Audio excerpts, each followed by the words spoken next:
ఇక్కడ సైన్ చేయండి.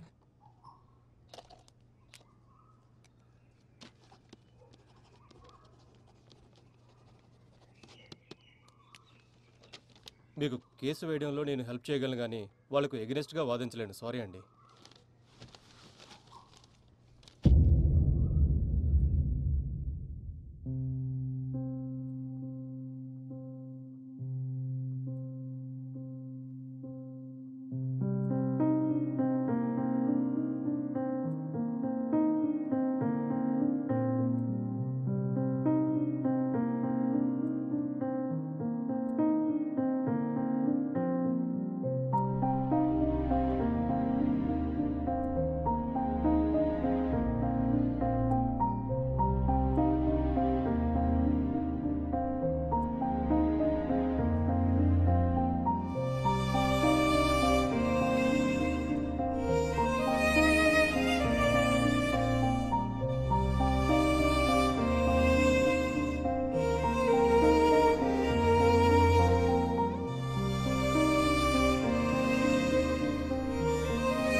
వదినా వదినా జల్దీ రెడీగా వదినా. ఏడికి జంగా కోర్టుకు పోవాలి.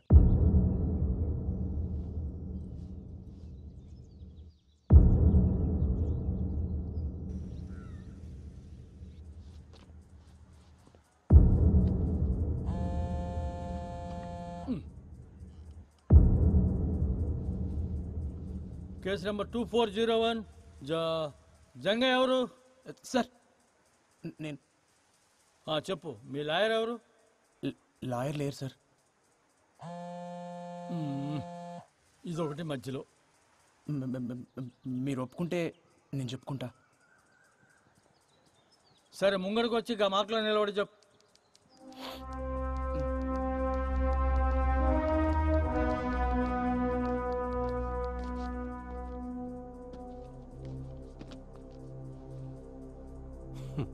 సార్ 2012 అనుకుంటా సార్, నెల్లూరు జిల్లాలో ఒక ఆయన్ని ఊరంతా కలిసి పండుగొట్టి చెట్టు కట్టి కిరసనాయలు పోసి కాలు చంపేసిర్రు.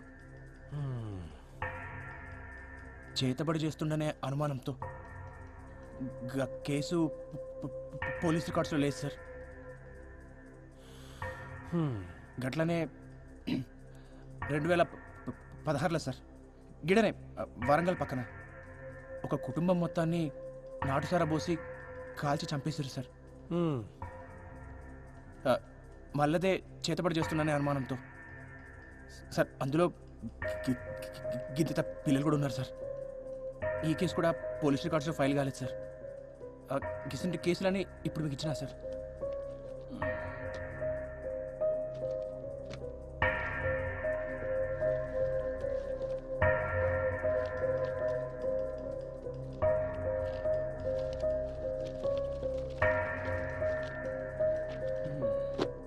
అసలు ఏం చెప్పాలనుకుంటున్నావా నువ్వు? సార్ గిసుంటిదే మనలో కూడా జరిగింది సార్. రమేష్ గారు వాళ్ళ తమ్ముడు సురేష్ కలిసి మా అన్నని చంపేశారు సార్.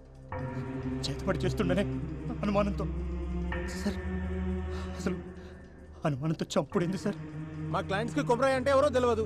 గసుంటిది అట్లా ఎట్లా చంపుతాడు? ఇది ఫాల్స్ ఎలిగేషన్ అవుతుంది సార్. ఎట్లయితే సార్ ఫాల్స్ ఎలిగేషన్ సార్? ఊరంతా తెలుసు సార్ చంపింది ఆడేనని. గంటెందుకు సార్? నాతో ఆడి చెప్పండి సార్ మా అన్నం చంపినా అని. ఏం చెప్తున్నావు? మేమేం చెప్తాం రా మీ అన్నని? అరే రమేష్, నువ్వు చెప్పలే? ఎప్పుడు చెప్పినా ఎప్పుడు చెప్పినా ఏం మాట్లాడుతున్నావు? సార్ నాకు చెప్పింది సార్, ఇప్పుడు అబద్ధాలు ఆడుతుండు. నీ అంతా నువ్వు ఏది పడితే అది పుట్టించుకొని ఓ అరుతున్నావు. చూసినట్టు మాట్లాడుతున్నావు. నువ్వు చూసినవారా? మేము జరుగుతున్నావు. నేను ఎవరుడేంద్రా? చెప్పింది ఆడే కదా, ఆడనే అడుగు. ఎప్పుడు అరే ఆగరే, ఇదేమైనా కోట అనుకున్నారా ఏమనుకున్నారు? అరే దీని సతాయింపు చంపుతుందిరా నాయన.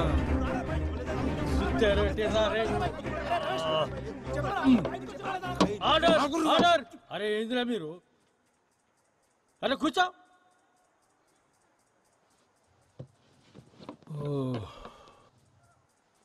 ఈ పంచాయతీకి ఇట్లా తేలిదు కానీ ఈ దినం వచ్చే నెల 15 తారీఖు పెట్టుకుందామా? ఉదయం 10 బజాకు వచ్చేయండి ఆ రోజు. పోండి ఇక పోండి. Next case 2501. ఎట్లా చూడకు రే ఒక ఛాయ్ చెప్పురా. కోర్టులో జంగయ్య వాదనను బట్టి కొమరయ్య ఒక్కడే కాదు, అతనిలా చాలా మంది మూఢనమ్మకపు ముసుగుతో చంపబడ్డారని తెలుస్తుంది. సంతోష్ జంగయ్య చెప్పినట్లు మూఢనమ్మకాల పేరుతో ఇంకా వ్యక్తులు చంపడం ఉందంటారా? ఎందుకు లేదండి, అదే కదా జంగయ్య చెప్పాడు. గత 8 ఏళ్లుగా భారతదేశం మొత్తం ఇలాంటి సంఘటనలు ఎన్ని జరిగాయో మెన్షన్ చేశాడు. నాకు తెలిసి జంగయ్య తన కోసం పోరాటం లేదు, మన కోసం పోరాడుతున్నాడు. జంగయ్య చెప్పింది నిజమేరా, మన ఊళ్ళో కూడా మస్తు జరుగుతుంటాయి కానీ బయటికి రావంతే. మీరు మాట్లాడిన దానికి చాలా మంది జనాలు సపోర్ట్ చేస్తూ ముందుకొస్తున్నారు. మీరు ఎలా ఫీల్ అవుతున్నారు? కెమెరాలో చూసి చెప్పండి. సావుకు అర్థం ఉండాలి సార్. అనుమానంతో సంపుడైంది, ఈ మూఢనమ్మకాలు పోవాలి. మనం జరిగినట్టు ఇంకెవరికి జరగద్దు. ఇప్పటికే గిసుంటివి మస్తు జరిగినాయి. ఆ సావులన్నిటికీ సమాధానం కావాలి, న్యాయం కావాలి.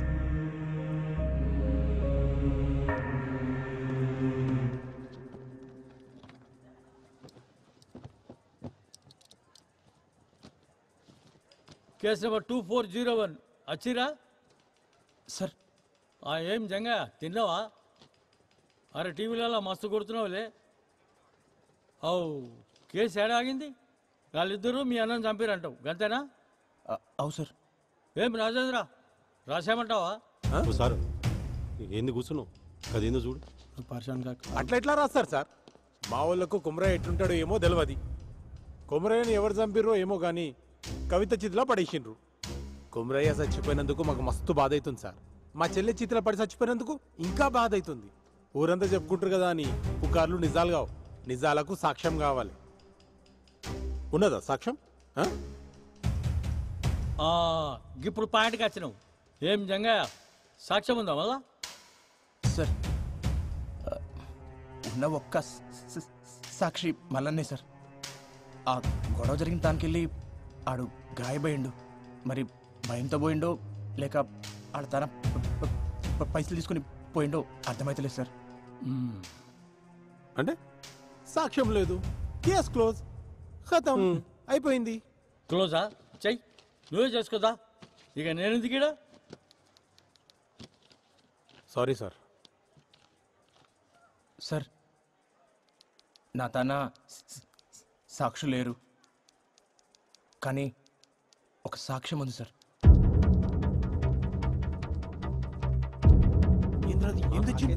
నీకు తెలవాలి.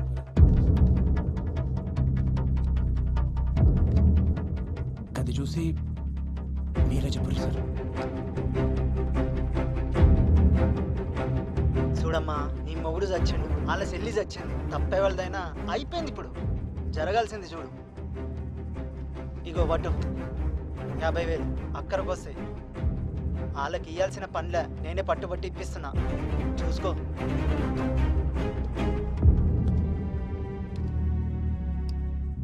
ఏం రాజేంద్ర, ఏంది?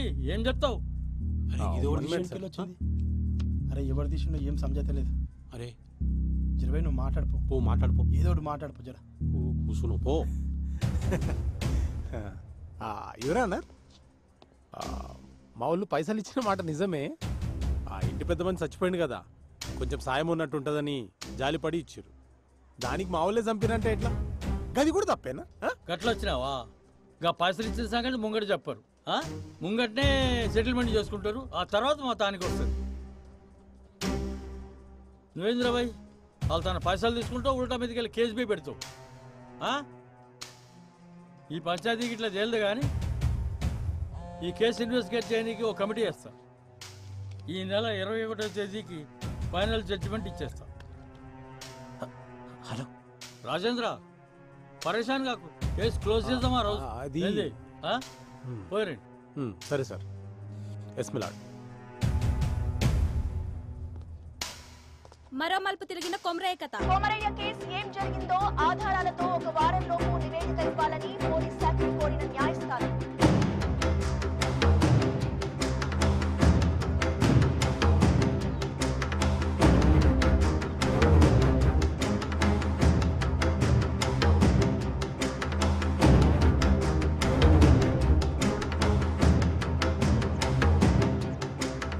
ఊరంతా కొమరయ్య వైపే ఉంది. కవిత వాళ్ళ అన్నను శిక్షించాలని అంటున్న ఊరి జనం.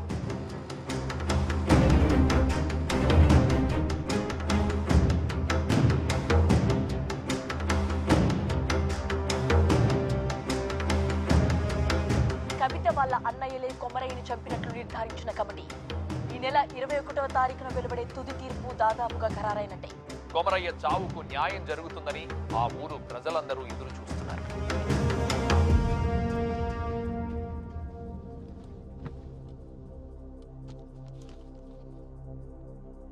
నలభై 5 రోజుల క్రితం అద్రాస్పల్లి గ్రామంలో జరిగిన హత్య విషయంలో కొమరయ్య అనే వ్యక్తిపై రమేష్ ఇంకా సురేష్ అనే 2 వ్యక్తులు సామూహిక దాడి చేసి హతమార్చారు అనే ఆరోపణ చేసిన జంగయ్య కేసులో కమిటీ ఇచ్చిన నివేదిక ప్రకారం తేల్చేది ఏంటంటే, సార్ ఒక్క నిమిషం. మీరు తీర్పు చెప్పే ముందరా నాదొక్క మాట సార్. అరే మళ్ళేంది ఇప్పుడు? నేను ఈ కేసు వెనక్కి తీసుకుంటున్నాను సార్.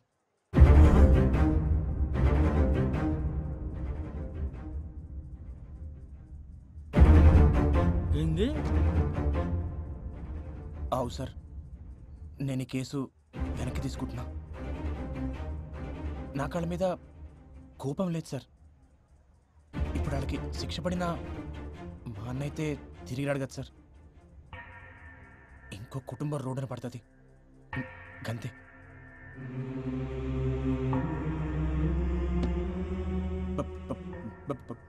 భారతదేశపు ఆత్మ గ్రామాల్లో ఉందని గాంధీ గారు చెప్పారు. కానీ మన గ్రామాల్లో ఉన్నది మూఢనమ్మకాలు, పిచ్చి పద్ధతులు ఉండాలి సార్. కానీ అవి ప్యానల్ పోయినీకి కానీ తిని కాదు కదా సార్.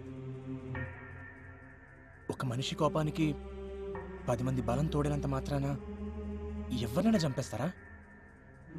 ఊరంతా కలిసి ఒక్కడిని చంపుడింది సార్.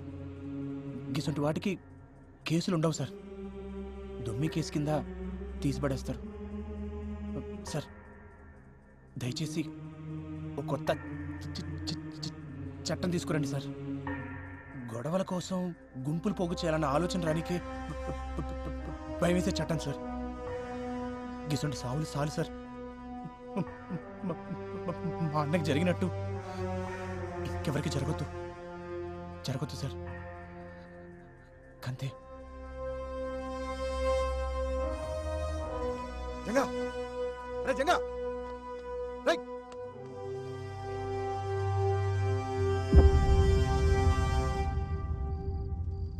ఎవరు ఊహించని రీతిలో అనూహ్యంగా వెనుదిరిగిన జంగయ్య. నిన్నటిదాకా అన్న కొమరయ్య కోసం పోరాడిందంతా డబ్బులు చేసుకోవడానికేనా? ఇదివరకే కవిత అన్నల దగ్గర 50,000 తీసుకున్నట్లు కోర్టులో అతనే ఒప్పుకున్నాడు. ఈసారి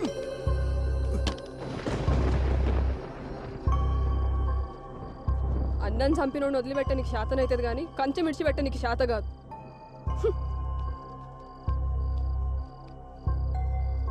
అయినా పానం పెట్టి పెంచినోడిని పట్టించుకోకుండా ఎట్లుంటారు? విశ్వాసం ఉండాలి దేనికైనా. బయటోళ్ళ కన్నా ఇంట్లోళ్ళని చూస్తుంటేనే మస్తు కోపం అవుతుంది. సప్పుడు చేస్తలేంరా? ఏమైంది అసలు? కేసు వెనక్కి తీసుకున్నావు?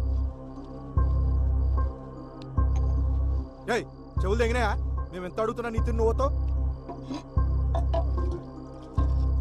అట్లా చేసేది ఉంటే కేసు ఎందుకు వేసినావు? అందరితో ఎందుకు ఇస్తున్నావు? మళ్ళా పైసలు తీసుకున్నావా? ఎంత ఇచ్చిర్రు? ఇంతవరకు సమాధానం చెప్పలేదురా. ఏం పాపం చేసిన రాడు, నీ అసలు తమ్ముడు పుట్టిండు.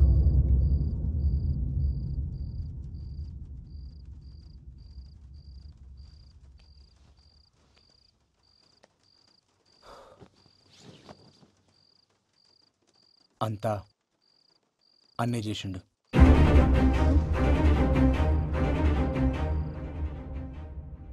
వదినా, అన్న చనిపోయే ముందు రోజు నీతో ఏమేమి చెప్పిండో, ఏమేమి మాట్లాడిండో జరంత యాడ్ చేసుకొని చెప్పు వదినా.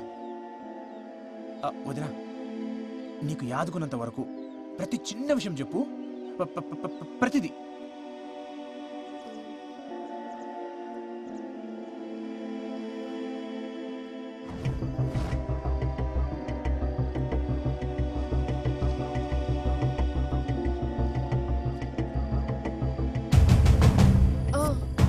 ఆ రోజు పైసలు ఇస్తుంటే చూసిన చేతికి రక్తం వస్తుండే, ఏదో దెబ్బ తాకిందన్నాడు.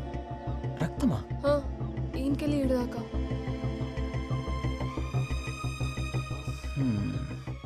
రక్తం వచ్చుడేంది?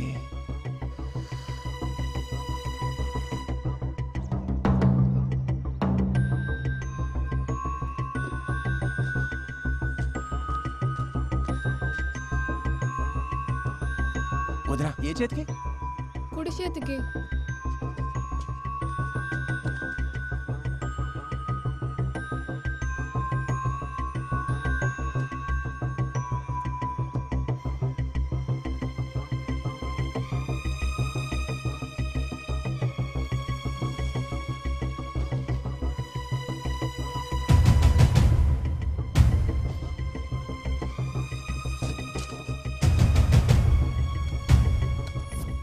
ఓకే మేడం, సాయంత్రికలు రెడీ అయిపోతాయి, నేను చూసుకుంటాను.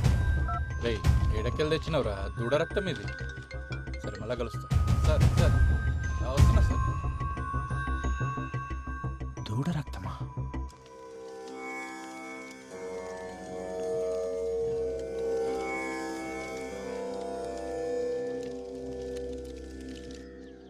రేణుకావతారం ఇది చాలా భయంకరమైనది. ఈ ప్రక్రియను చేయాలంటే ఆరితేరిన మంత్రగాళ్ళకే సాధ్యమవుతుంది. ఇది ఎట్లా చేస్తారు స్వామి? ఇది చేతబడులన్నిట్లోనూ చాలా ప్రమాదకరమైంది. ఎవరి మీదైతే ప్రయోగించాలనుకుంటారో వాళ్ళ తల వెంట్రుకలు, కట్టిన బట్ట, కాళ్ల కింద మట్టి, వీటన్నిటినీ ఒక పిండి బొమ్మకు అలంకరించి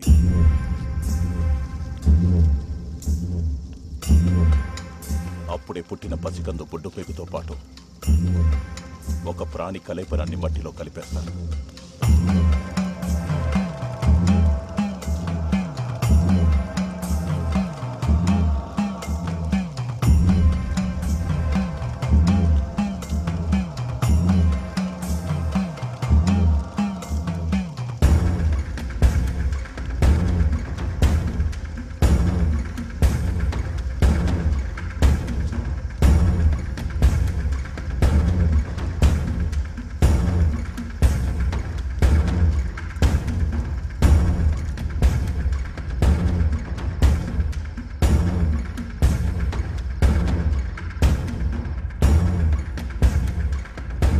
తను అనుకున్నది పూర్తయ్యాక ఒక లేగదూడని బలివ్వడంతో మొదటి దశ పూర్తవుతుంది.